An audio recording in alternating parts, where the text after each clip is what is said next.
అనారోగ్యం, ఉద్యోగం, వ్యాపారం అప్పులతో బాధపడుతున్నారా? వెంటనే జేకేఆర్ గురువు గారికి కాల్ చేసి అపాయింట్మెంట్ తీసుకోండి.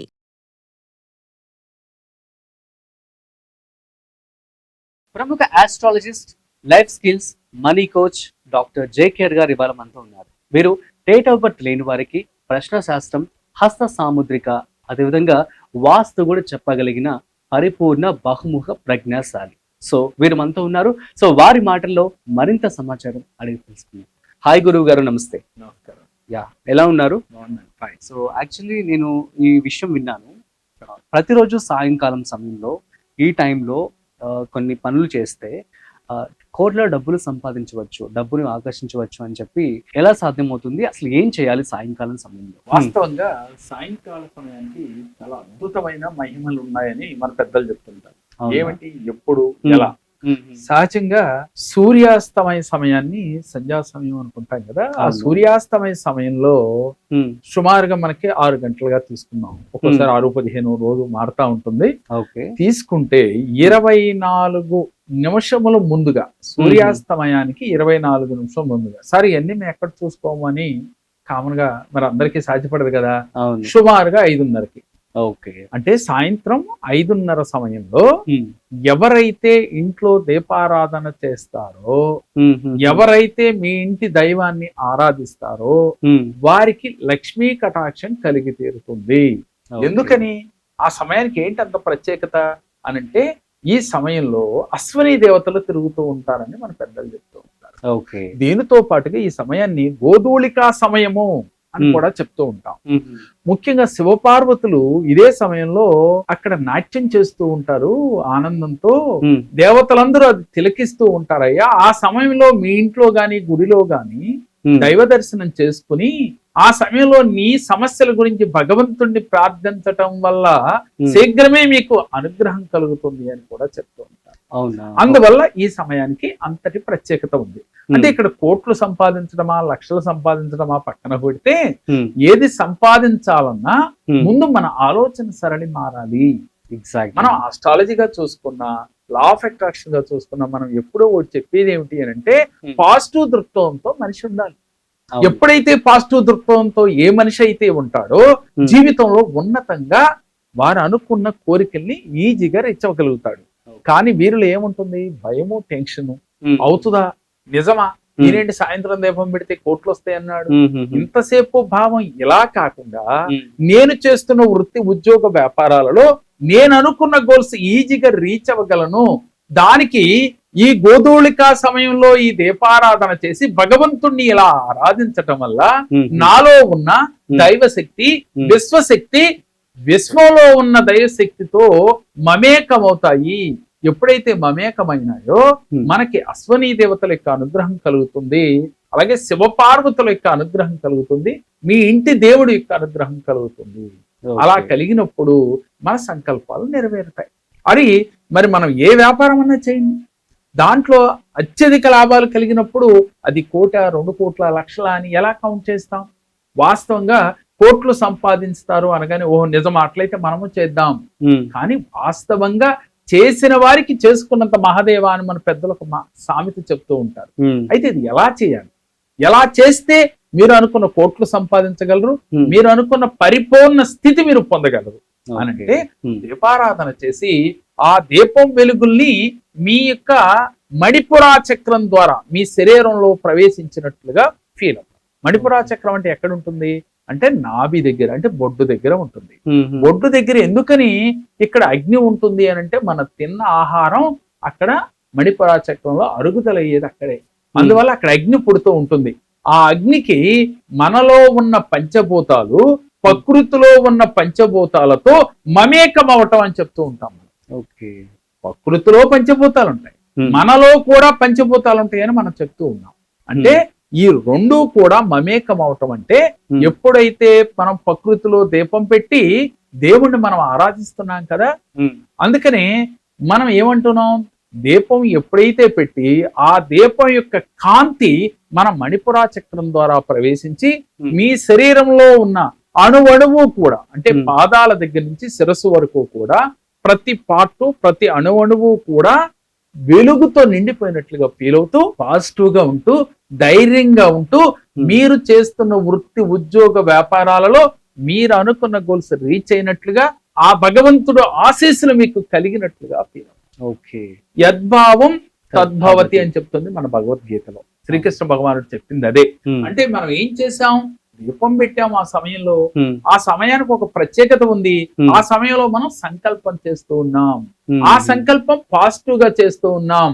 ఇప్పుడు వరకు మనం ఏం చేస్తున్నాం, ఈ సమయం ఆ సమయం లేకుండా మీకు ఎప్పుడు బాధ కలిగితే అప్పుడు మిమ్మల్ని నిందించుకోవటం, నేనేమి చేయలేను, నా వల్ల ఏమీ కాదు, నాకు కలిసి రావటం లేదు, వీడింతే లేకపోతే ఆడింతే అని పిల్లలనో భార్యనో భర్తనో ఒకరినొకరు నిందించుకుంటూ ఉన్నాం.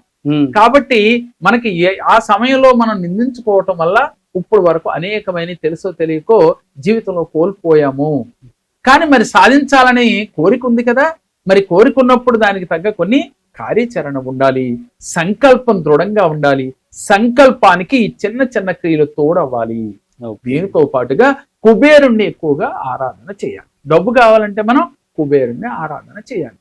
ఈశ్వరుణ్ణి ఆరాధించి కుబేరుడు అయ్యాడు, మనం కుబేరుణ్ణి ఆరాధించి మనం కూడా అష్టైశ్వర్యాలు పొందవచ్చు.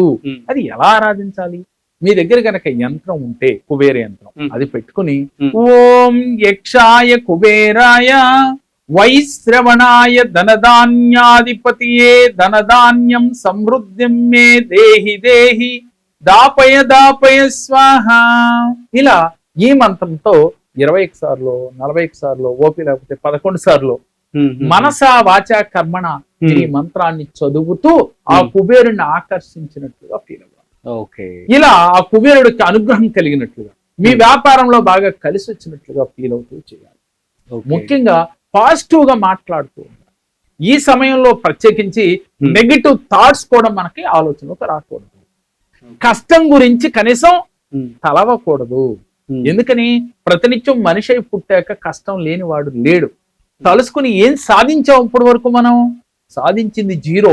కష్టాన్ని తెలుసుకుంటే కష్టమే వస్తుంది. ఈ ఉదయం లేవగానే ఒక కష్టం గురించి మనం వింటే ఆ రోజుల్లో ఏదో ఒక రకమైన బాధాకరమైన విషయాలు వింటూ ఉంటాం, వినే ఉంటారు మీరు. అందుకని ప్రతినిత్యం మనం కష్టం ఉన్నప్పటికీ కూడా కష్టాన్ని ఇష్టంగా చేసుకుని దాన్ని అనుభవిస్తూ నేను జీవితంలో సక్సెస్ అవుతాను, ఈ కష్టాలు శాశ్వతం కాదు. ఎవరైనా జీవితాంతం కష్టంలో ఉన్నవారు ఎవరైనా ఉన్నారా అప్పటి వరకు అంటే లేరు. కష్టము సుఖము ఎప్పుడు కూడా రిపీట్ అవుతానే ఉన్నాయి కదా. మరి ఎందుకని కష్టం గురించి బాధపడి మిగిలిన జీవితాన్ని కష్టాలమయం చేసుకుంటాం? అందుకని నువ్వు పాజిటివ్ గా ఉంటూ ఇలా భగవంతుడు ఆరాధన ఇలా చేసినట్లయితే మీకు అంతులేని అనుగ్రహం ఆ భగవంతుని నుంచి కలుగుతుంది. ముఖ్యంగా లక్ష్మీదేవి అనుగ్రహం ఈజీగా కలగాలంటే ఈ సమయంలో దీపారాధన చేసి లక్ష్మీదేవి యొక్క అష్టోత్తరము కనకదార స్తోత్రాన్ని చదవాలి. ఎవరైతే కనకదారా సూత్రం ప్రతిరోజు సమయంలో చదువుతారో, కుబేర మంత్రాన్ని జపిస్తారో, లక్ష్మీ అష్టోత్తరాన్ని చేస్తారో వారి ఇంట లక్ష్మీదేవి త్రిష్ట వేసుకొని కూర్చుంటుంది. ఎంతో మంది మా దగ్గరికి వచ్చి ఈ రెమెడీ చేసిన తర్వాత వారి జీవితాల్లో అద్భుత విజయాలు సాధించారు. మరి మిగిలిన వారు ఎందుకు సాధించలేరు? వారందరినీ వీడియోల చివరిలో మేము చూపిస్తూ ఉన్నాం. ప్రతి వీడియోలో కూడా నేను కోట్లు సంపాదించాను, నేను చాలా ఆరోగ్యాన్ని పొందాను. మరి మీ జీవితం ఎందుకు సక్సెస్ రాదు? వారి జీవితంలాగా మీకు వస్తుంది, కానీ రాదు అని మీరు ఏమనుకుంటుంది? ఇదంతా నిజమా? వీడియో అనగానే ఏమనిపిస్తుంది? కనకదార సూత్రం చదివితే ఈ టైంలో దీపం పెడితే నా జీవితంలో సక్సెస్ వస్తుందా అని ఒక డౌట్ మీకు ఎప్పుడైతే వచ్చిందో మీరు ఎన్ని చేసినా సక్సెస్ రాదు. ముందు పాజిటివ్ దృక్పథంతో ఉండాలి. మనిషి అంటేనే పరిపూర్ణ వ్యక్తి. ఎన్నో జన్మల పుణ్యం చేసుకుంటేనే మానవ జన్మ వచ్చింది. ఈ మానవ జన్మ యొక్క శక్తి మీకు తెలియటం లేదు. భగవంతుడు ఎక్కడో లేడు, మీలోనే ఉన్నాడు. ఆ భగవంతుణ్ణి మీరు మేల్కొల్పండి. పూర్వం రాక్షసులు, మనుషులు, అలాగే దేవతలు వేరుగా ఉండేవారు. ఇప్పుడు ఈ కలియుగంలో మనిషి, రాక్షసులు, దేవతలు మనలోనే ఉన్నారు. మనకి ఒక్కోసారి ఒక్కొక్క రకంగా మనలోంచి బయటకు వస్తా ఉంటారు. ఒక్కో రకంగా రాక్షసుడు వస్తాడు, ఒక్కోసారి దేవతలాగా ఆలోచిస్తాం, ఒక్కోసారి మనిషిలాగా ఆలోచిస్తాం. మీ ఆలోచనలే ఈ మూడు మీలో ఉన్నాయి.